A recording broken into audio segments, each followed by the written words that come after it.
My self Sunil Meena. आज हम start कर रहे हैं क्लास 9 तक का मैथ्स चैप्टर 2 है बहुपद। एक्सरसाइज है 2.1। तो स्टार्ट करते हैं कुछ महत्वपूर्ण बिंदु के साथ। तो महत्वपूर्ण बिंदु की बात करते हैं हम।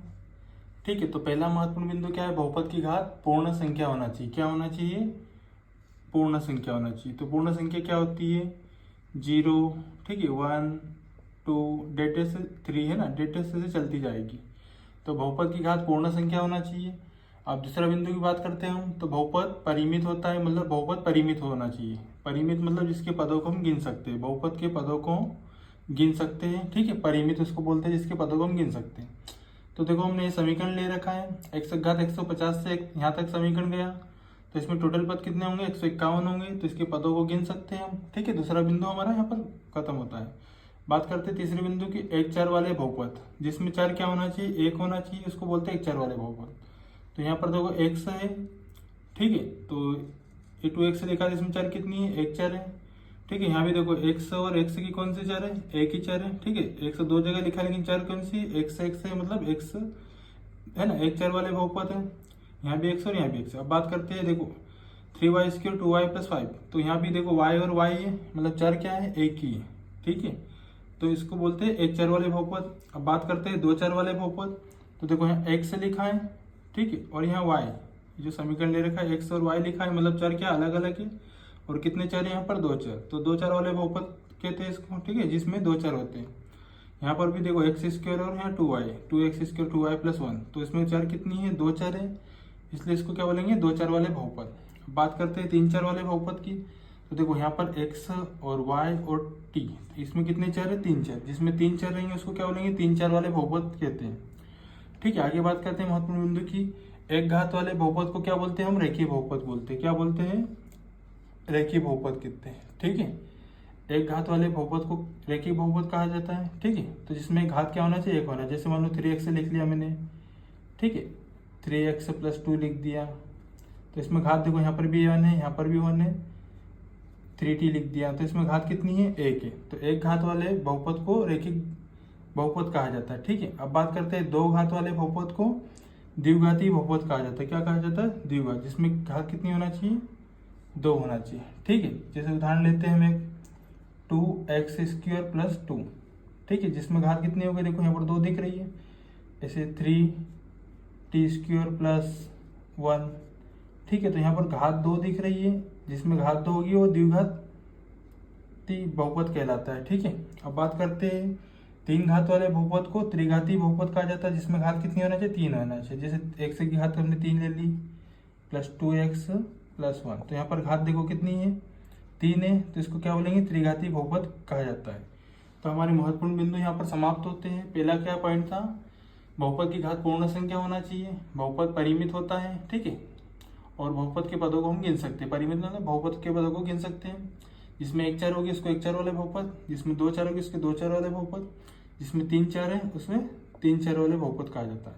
जिसकी घात एक है इसको क्या बोलेंगे? रेखिक बहुपद कहा जाता है। जिसकी घात दो है इसको द्विघाती बहुपद कहा जाता है। जिसकी घात तीन है उसको त्रिघाती बहुपद कहा जाता है। अब बात करते हैं हम क्वेश्चन की।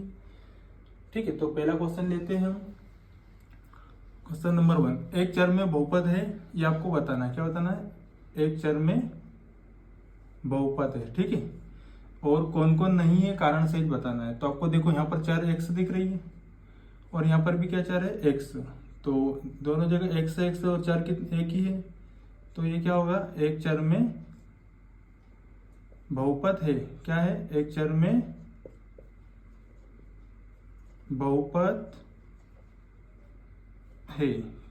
ठीक है, क्योंकि x और x है ना, तो एक ही चर है इसलिए एक चर में बहुपद है। बात करते हैं, देखो यहाँ तो y है सिंपल, तो y² मतलब y है ना, चर कितनी है? एक है। तो एक चर में ये भी क्या है? बहुपद है। तो एक चर में बहुपद है। क्या है? एक चर में बहुपद है। अब बात करते हैं तीसरे क्वेश्चन की। ठीक है, तो देखो यहाँ पर t है और यहाँ पर भी t है। चर तो एक ही है लेकिन बहुपद है कि नहीं ये आपको बताना है। तो इसको थोड़ा हल करते हैं। 3t, देखो करनी को क्या लिख सकते हैं अपन? 1/2 लिख सकते हैं, प्लस करनी 2। तो यहाँ पर अपना क्या है? 1/2 आया। तो 1/2 क्या होती है? पूर्ण संख्या नहीं होती। क्या नहीं होती? 1/2 पूर्ण संख्या नहीं है। 1/2 पूर्ण संख्या नहीं होती है। ठीक है, 1/2 पूर्ण संख्या नहीं होती है, इसलिए यह बहुपद नहीं है। ठीक है, तीसरा क्वेश्चन हो गया हमारा। बात करते हैं चौथे क्वेश्चन की। ठीक है, तो इसको भी देखो हल करते हैं थोड़ा सा। y+2 प्लस का y ऊपर जाएगा तो क्या हो जाएगा? माइनस का। ठीक है ना, बटे में से कोई संख्या ऊपर जाएगी तो क्या हो जाएगी? माइनस की हो जाएगी। तो देखो माइनस आया। ठीक है, घात कितनी है? -1 है। तो -1 क्या होता है?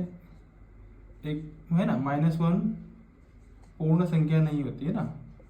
-1 पूर्ण संख्या नहीं है। ठीक है, इसलिए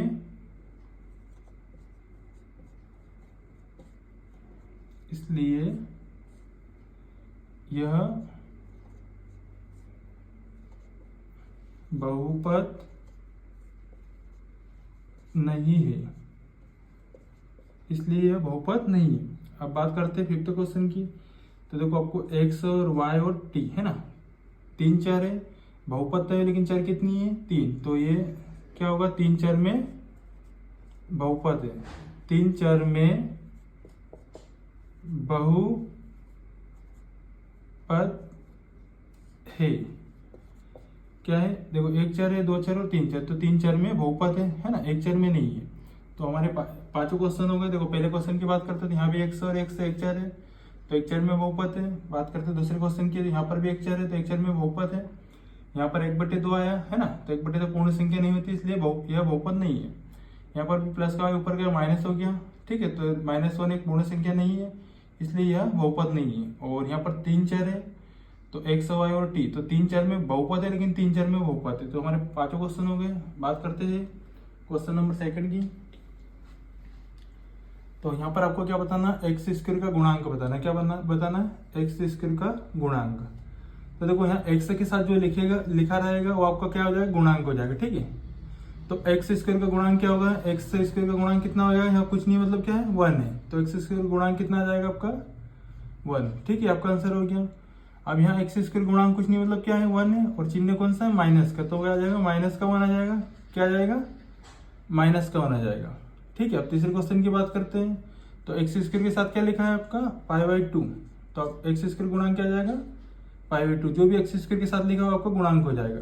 ठीक है, अब बात करते हैं इस क्वेश्चन की, क्वेश्चन नंबर 4 की। तो यहाँ पर x² तो है नहीं, क्या है? x है, x है। ठीक है, तो x है, x² नहीं है, तो इसका गुणांक क्या हो जाएगा? 0 हो जाएगा, क्योंकि x² तो यहाँ पर है ही नहीं। तो ये हमारे चारों क्वेश्चन हो गए। देखो x² गुणांक यहाँ कुछ नहीं, मतलब 1 है। तो कितना आ जाएगा? x² गुणांक 1 आ जाएगा। यहाँ पर -1 है। ठीक है, कुछ नहीं, मतलब 1 है। और चिन्ह कौन सा? माइनस। तो -1 आ जाएगा x² का गुणांक। यहाँ पर x² के साथ क्या लिखा है? π/2। तो x² गुणांक क्या आ जाएगा? π/2 आ जाएगा। और यहाँ पर x² नहीं है तो क्या आ जाएगा? 0 आ जाएगा। अब बात करते हैं क्वेश्चन नंबर 5 की। तो इसमें देख रखा है 35 घात के द्विपद का, है ना। तो 35 घात होना चाहिए और पद कितने होना चाहिए? द्विपद। तो पहला एग्जाम्पल की बात कर लेते हैं हम। ठीक है, तो घात क्या होना चाहिए? 35 होना चाहिए। ठीक है, तो ये 3x की घात क्या लिख दिया मैंने? 35 लिख दिया। और पद कितने होना चाहिए? 2। तो मैं यहाँ पर 2 पद ले रहा हूँ। 3x की घात 35 -4। तो देखो एग्जाम्पल हो गया अपना। दूसरे है ना, उदाहरण की बात करते हैं। क्या रहेगा? 100 घात के एक पद का उदाहरण होना चाहिए। घात क्या होना चाहिए आपकी? 100 होना चाहिए। ठीक है, और पद कितने होना चाहिए आपके? 1 होना चाहिए। क्या होना चाहिए? 1 पद होना चाहिए। तो मैंने लिया है ना, करनी 3y की घात कितना ले लिया? 100। ठीक है, तो आपके एग्जाम्पल हो गए। ठीक है, द्विपद के और एक पद के। अब बात करते हैं अगले क्वेश्चन की। Question number 4। इसमें बहुपद की घात बताना है। क्या बताना है आपको? बहुपद की घात। तो क्या समीकरण दे रखा? 5x की घात 3 4x² + 7x। तो इसमें बहुपद की सबसे बड़ी जो घात है वो आपका आंसर रहेगा। कितना दे रखा है आपको? 3। तो आपका आंसर क्या आएगा? 3। इस समीकरण में बहुपद की सबसे बड़ी घात कितनी है? 2 है। ठीक है, y² की घात 2 है। तो कितना आ जाएगा आंसर आपका? 2। ठीक है, इस समीकरण में बहुपद की घात कितनी, मतलब यहाँ पर t की घात कुछ नहीं, मतलब कितनी 1 है, तो कितना आंसर क्या आएगा आपका, घात कितनी रहेगी 1 रहेगी। और यहाँ पर तो चर संख्या है ही नहीं, ठीक है, तो बहुपद की घात है ही नहीं, तो आंसर क्या आ जाएगा आपका, 0 आ जाएगा। ठीक है, तो जो बहुपद की जो घात दे रखी सबसे बड़ी आपका आंसर आएगा, यहाँ पर 3 दे रखा है समीकरण की घात तो 3 आएगा, यहाँ पर 2 दे रखा है तो 2 आएगा, यहाँ पर कुछ नहीं मतलब 1 है तो आंसर क्या आएगा 1। और यहाँ पर तो अचर संख्या चर संख्या है ही नहीं है ना, तो बहुपद की घात क्या जाएगी 0 आ जाएगी। अब बात करते हैं क्वेश्चन नंबर 5 की। तो देखो रेखिक द्विघाती और त्रिघाती आपको बताना है ना सारे क्वेश्चन में। तो रेखिक किसको बोलते हैं, जिसकी बहुपद की घात कितनी होती है 1 होती है, उसको बोलते हैं रेखिक। बहुपद की घात 2 होती है, उसको बोलते हैं द्विघाती। और बहुपद की घात 3 होती है, उसको क्या बोलते हैं, त्रिघाती। तो अब बात करते हैं यहाँ पर इस क्वेश्चन की। क्वेश्चन नंबर पहले फर्स्ट है ना, x² प्लस x, तो इसमें घात देखो कितनी है, घात अगर 2 है तो क्या है ना, क्या कहलाएगा, द्विघाती। क्या कहलाएगा, द्विघाती। ठीक है, और है ना ये आपका आंसर आ गया। बात करते हैं इस क्वेश्चन की। तो इसमें घात देखो कितनी दिख रही है 3, तो आपका आंसर क्या आएगा, त्रिघाती। ठीक है, अब इस समीकरण में देखो बहुपद की घात कितनी है 2 है, तो 2 घात रहेगी तो क्या कहलाएगा, द्विघाती। ठीक है, अब अगले क्वेश्चन की बात करते हैं, क्वेश्चन नंबर 4 की। तो 1 प्लस एक्स, मतलब यहाँ कुछ नहीं मतलब 1 है, तो 1 अगर घात रहेगी तो क्या कहलाएगा, है ना, रेखिक कहलाएगा। क्या कहलाएगा, रेखिक। ठीक है, अब बात करते हैं यहाँ पर भी कुछ है ना, क्वेश्चन नंबर 5 की घात कुछ नहीं मतलब कितना है 1 है ना, तो क्या कहलाएगा, रेखिक। ठीक है, अब बात करते हैं क्वेश्चन नंबर 6 की। तो क्या दे रखा आपको, r², तो 2 है ना, घात कितनी है 2 है यहाँ पर, तो क्या कहलाएगा, द्विघाती। क्या कहलाएगा, द्विघाती। तो घात 2 है तो क्या कहलाएगा, द्विघाती, है ना।